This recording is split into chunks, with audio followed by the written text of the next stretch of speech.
Have you ever wondered why some people make it to 100 years old while others start struggling in their 70s? I've spent over 3 decades in medicine, and I can tell you it's not just luck and it's not just genes. The people who live the longest, the ones who are still sharp, still laughing, still walking through their neighborhoods at 95, they share one quiet thing in common.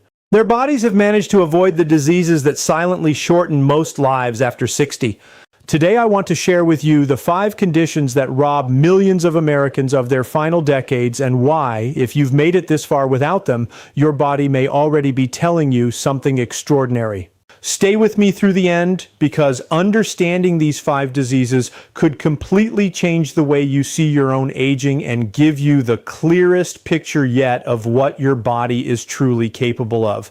Let's start with the one I've seen end more lives than almost anything else in my career. Heart disease. If you've reached your 60s or 70s without heart disease, you've already cleared the highest hurdle standing between you and a century of life. Heart disease is still the #1 killer of older Americans, and the reason goes deeper than most people realize. Your heart isn't just a pump, it's a clock. It keeps time for every single system in your body. When it weakens, everything else follows. Most people picture heart disease as something sudden, a heart attack that comes out of nowhere, but the truth is it builds quietly for decades. Small deposits of plaque form inside the arteries, slowly narrowing the path blood needs to travel. Blood pressure creeps upward, putting pressure on vessel walls, and over time the heart has to work harder and harder just to do what it once did effortlessly. That slow, silent erosion is what steals years from people who never even knew it was happening. But if you've reached your 70s with a healthy heart, it means something important. Your blood vessels are still flexible, your circulation is still efficient, your body has handled stress and inflammation in a way that most people simply haven't managed. I had a patient, I'll call him Walter, who came to see me at 81 for a routine checkup. He'd never had a heart attack, never had a stent, never even been on blood pressure medication. When I looked at his arteries, they looked decades younger than his age. I asked him what his secret was. He thought about it and said, "Doc, I just never gave my heart a reason to quit on me." He walked every morning, ate simply, kept his temper calm, and laughed often. That was his entire prescription. You don't have to be perfect to protect your heart. You have to be consistent. Movement, even gentle movement like walking, gardening, or stretching, keeps blood flowing and arteries elastic. Whole foods rich in fiber and natural fats protect against plaque buildup and emotional stability. The ability to let go of stress rather than carry it reduces cortisol, the hormone that damages your cardiovascular system faster than almost any food you could eat. If you've avoided heart disease this far, celebrate it, but don't stop watching. Many people in their 70s develop silent hypertension or irregular rhythms without any noticeable symptoms. Keep monitoring your blood pressure, your cholesterol, and your resting heart rate. Those small checks are the insurance policy on everything you've built. Your heart doesn't just determine how long you live, it determines how fully you live. When it's strong, your energy stays up, your memory stays sharp, and your mood stays even. Avoiding heart disease isn't just good fortune, it's proof that your body is still keeping pace with life itself. Now let me talk about something that I believe is the most underestimated threat to longevity in America today: diabetes. If you've made it to this stage of life without diabetes, your body has preserved one of its most precious defenses, metabolic balance. Diabetes doesn't just raise blood sugar, it quietly damages blood vessels, nerves, kidneys, eyes, and even the brain. It accelerates aging in every organ simultaneously. And what I've noticed over decades of practice is that the patients who reach their 80s and 90s free of it share a particular quality. Their bodies still know how to listen to themselves. Diabetes doesn't begin the day of diagnosis, it begins years, sometimes decades, earlier when cells gradually stop responding correctly to insulin, the hormone that lets sugar enter cells and become energy. Over time, sugar accumulates in the bloodstream, thickening it, slowing circulation, and weakening nearly every system it touches. It's not an instant disease, it's a slow takeover. I remember a man named Harold, 84 years old, no medication, clear blood work across the board. He'd never counted a calorie in his life, but he lived by one simple rule: eat until you're satisfied, not until you're full. He avoided sugary drinks, kept his portions modest, stayed active with yard work and long evening walks. When I asked him his secret, he said, "Dr. Kendi Berry, I just never fed my body things that made it fight against itself." That one sentence is as good a summary of metabolic health as anything I've read in a medical journal. Avoiding diabetes also protects every other organ from accelerated aging. High blood sugar stiffens arteries, strains the kidneys, and significantly raises the risk of dementia. That's why people who remain diabetes-free tend to maintain clearer thinking, stronger hearts, and better vision well into their later years. Their vascular systems stay flexible, their energy stays consistent, and their body's repair mechanisms continue working efficiently. But prevention doesn't end at 60. Even if you've avoided it this far, your lifestyle choices still matter deeply. Balanced meals with whole grains, lean proteins, and plenty of vegetables keep insulin levels stable. Staying hydrated, maintaining a healthy weight, and getting enough quality sleep work together to keep your body's sugar regulation intact. Diabetes is one of the great thieves of longevity. The fact that you don't have it means your body is still working with you, not against you, and that partnership is worth protecting every single day.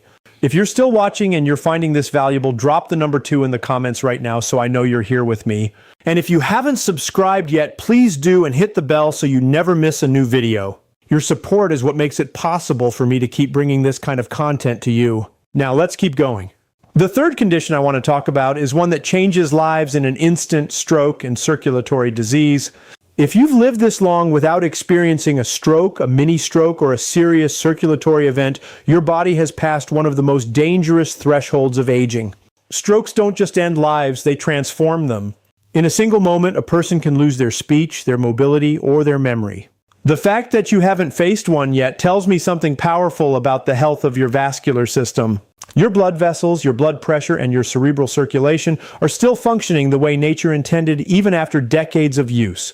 A stroke occurs when blood flow to part of the brain is suddenly cut off, sometimes by a clot blocking a vessel, sometimes by a weakened artery that ruptures and floods brain tissue with blood. Either way, the danger isn't just the event itself, it's the damage left behind. But if you've avoided these episodes, it speaks volumes about your internal resilience. I once had a patient named Ruth, 86 years old, who walked half a mile every morning without fail and spent 15 minutes every night in what she called her quiet time before bed. Deep, slow breathing, no screens, no noise. Her doctor before me had told her, "Ruth, your arteries are softer than most people 30 years younger than you." When I asked her how she'd done it, she said, "I never let anger spend the night." And that's not just wisdom, that's physiology. Chronic stress constricts arteries and accelerates plaque buildup, while calm and emotional regulation promote vascular repair and circulation. The science backs her up completely. Avoiding stroke also means you've likely managed blood pressure well. Hypertension is called the silent killer for a reason. It rarely causes pain until serious damage is already done. By keeping it stable, whether through lifestyle, medication, or both, you've protected not just your brain, but your kidneys, your eyes, and your heart. Your blood vessels can still expand and contract efficiently, delivering oxygen where it's needed most. There's also a fascinating connection between circulation and the quality of aging. People who maintain strong blood flow tend to age more gracefully because their organs, muscles, and even skin receive consistent oxygen. Their hands stay warm, their thinking stays sharp, their hearts recover faster after exertion. Avoiding circulatory disease isn't just fortune, it's one of the clearest signs that your internal infrastructure is still clean and strong. And if your vessels have stayed healthy this long, your path toward 100 is wider open than you may realize. Now, I want to talk about something that I know many of you think about, perhaps even fear: cancer. If you've reached this stage of life without a cancer diagnosis, it is one of the strongest indicators that your body has mastered one of nature's hardest challenges: cellular stability.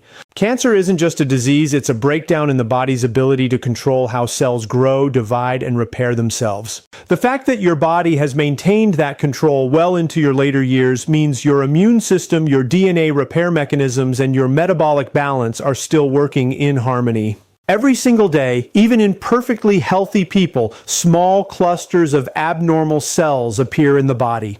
Most are destroyed before they ever become dangerous.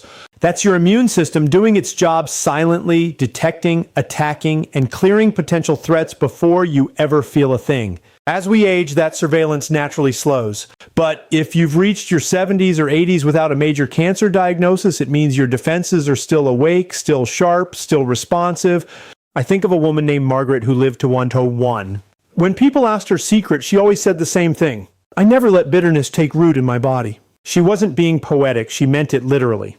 We now know that chronic stress, unresolved anger, and prolonged inflammation can suppress immune function, creating the exact environment where abnormal cells are allowed to grow unchecked. Margaret's calm nature, combined with a diet of vegetables, herbal teas, and daily sunshine, helped keep her immune system vigilant long after her peers had started to fade. Avoiding cancer also has a great deal to do with choices, what you chose not to do. Not smoking, drinking only in moderation, if at all, not ignoring regular screenings. The long-lived cancer-free patients I've known over my career share one common trait. They pay attention. They notice small changes early. They kept their preventive appointments even when they felt perfectly fine. Because cancer that's caught early is almost always a different story than cancer that's found late. If you've avoided cancer this long, it isn't just luck, it's a reflection of your lifestyle, your mindset, and your biology working in your favor. Your cells are still following their natural rhythm, dividing, repairing, and resting as they should. That harmony is what gives your body the potential to carry you well into the next century. Protect it. Nourish it with good food, stable rest, meaningful connection, and genuine joy, because those aren't small things. In my experience, those are the most powerful medicine there is. Drop the number 4 in the comments if you're still with me. I love knowing who's watching. And share this video with someone you care about, because this information could genuinely matter to them. And now the 5th and final condition, one that I believe is the most overlooked of all: chronic lung disease. If your lungs are still clear, your breathing still easy, and you've never faced a diagnosis of COPD, emphysema, or chronic bronchitis, that alone puts you far ahead on the road to a long life. Your lungs are the gateway to your body's vitality. Every single cell in your body depends on them for oxygen. And when they remain strong past 70, it means your entire internal network is still thriving. Most Americans underestimate how fragile the lungs become with age. We think of breathing as automatic, something the body just does. But the lungs are muscle and tissue, and like all tissue, they stiffen over time. Decades of pollution, infection, or smoking can scar them, making it harder for oxygen to reach the bloodstream. But if you've arrived at your later years without chronic breathlessness, without persistent coughing fits, without recurring respiratory infections, your lungs still have the elasticity and resilience of a much younger person. A man I admired greatly, I'll call him Leonard because he reminded me of someone I once knew, lived to 102. No fancy health gadgets, no complicated supplement regimen. But every morning, without exception, he took a long walk outdoors, even in winter. He'd say, "Dr. Kendi Berry, lungs are like children. They behave well when you keep them busy." And the science agrees completely. Deep, consistent breathing, combined with physical movement, keeps the lungs open, flushes stale air from the lower lobes, and maintains strong circulation throughout the chest. At 90, Leonard's lung function tested like that of a man in his early 60s, purely because he refused to let them go idle. Protecting strong lungs also protects every other organ. When the lungs deliver oxygen efficiently, the heart doesn't have to overwork. The brain stays alert. The immune system functions more effectively. Older adults with strong lungs heal faster, sleep more deeply, and think more clearly. It's no coincidence that the world's longest-lived populations tend to live in places with clean air and active outdoor lifestyles. But even if your environment isn't perfect, your habits can compensate for a great deal. Stand tall, expand your chest. Even a few deep, intentional breaths throughout the day increases lung capacity and keeps the muscles around your ribcage flexible. Pay attention to your home environment, avoid heavy chemical cleaners, secondhand smoke, and excessive dust. Ventilate your rooms. If air quality is a concern, consider indoor plants, which filter toxins naturally. Stay hydrated because water thins the mucus that naturally accumulates with age, making it easier for your lungs to clear themselves, and eat for your lungs. Berries, leafy greens, citrus, and green tea are rich in antioxidants that protect delicate lung tissue from oxidative stress. What I find most remarkable about strong lungs is what they reflect. They're not an isolated organ, they're a mirror of your habits, your environment, your relationship with your own body. If your breathing is deep and effortless, it means your body still has rhythm, still has balance.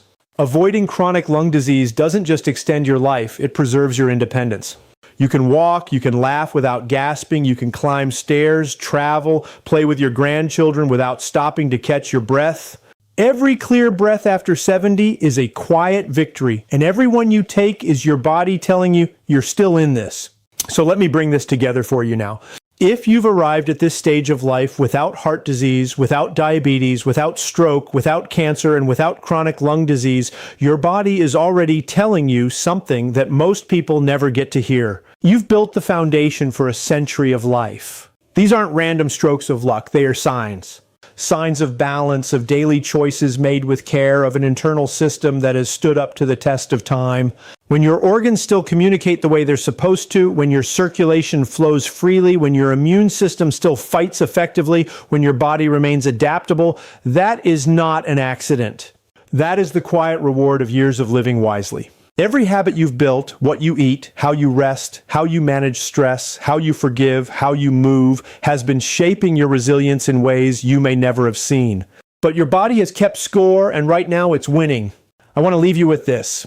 The people I've known who've lived past 100 didn't chase youth. They respected rhythm. They ate simply. They moved daily. They kept their curiosity alive. They stayed connected to other people. They adapted instead of resisted. And above all, they never stopped believing that life still had something left to offer them. So if you're watching this today, free of these 5 diseases, take a moment to recognize how rare and remarkable that truly is. You've already won half the battle. Now your job is to protect what you've built. Keep your body active.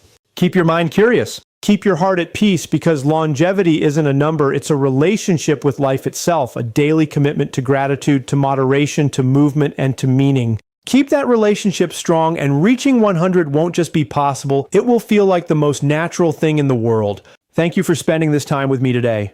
I'd love to hear from you. Leave a comment below and share one thing from today that you're going to carry forward. Your words matter to me more than you know. And if this video helped you, please like it, share it with someone you love, and subscribe so we can keep this conversation going. I'll see you in the next one.